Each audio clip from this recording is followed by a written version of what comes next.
Hello, I'm Carolyn Herbert from the Finance News Network, and joining me from ALE Property Group is Managing Director Andrew Wilkinson.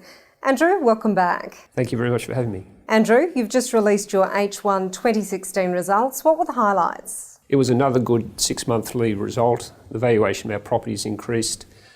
Our distribution increased by nearly 18% during the period. And overall, ALE's capital structure is in a very good position.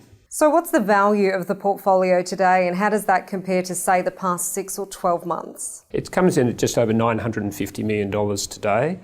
That's at a capitalisation rate of 5.74%. That's reduced by about 25 basis points over the last 6 months.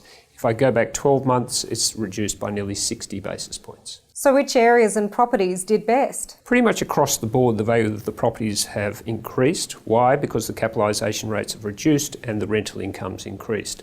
There's a very strong demand for high quality, long-term lease pub properties like ours, which are sub $20 million in value, a highly liquid end of the property market. And Andrew, what potential is there for further appreciation? I never call future valuations. We always defer to our independent valuers.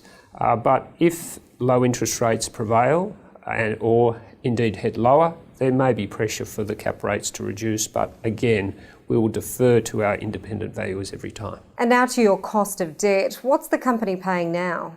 Our current cash all-up cost of debt is 4.35%. We have some refinancings in financial year 18 and also in financial year 21 and beyond.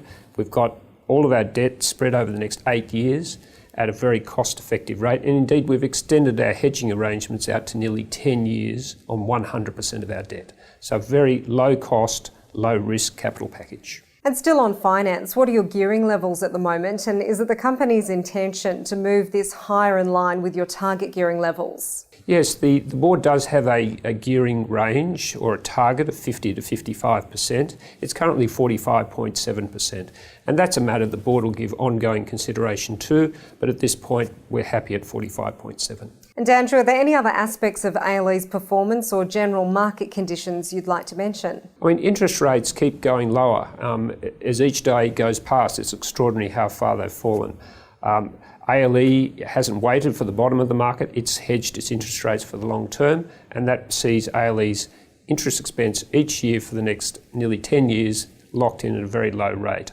Over and above that, our security holders have seen over the last calendar year to 31 December a nearly 30% total return from both distributions and increases in the security price, which has seen us outperform many others in the property trust sector. And finally, Andrew, what's your focus for the next 12 months? It will always be on keeping the capital structure in very good space, opportunistically looking for acquisitions that make sense for security holders, and we have unashamedly a fussy set of criteria which we make sure apply, but the most important one is that it's value accretive for our security holders. Andrew Wilkinson, thanks for the update on ALE Property Group.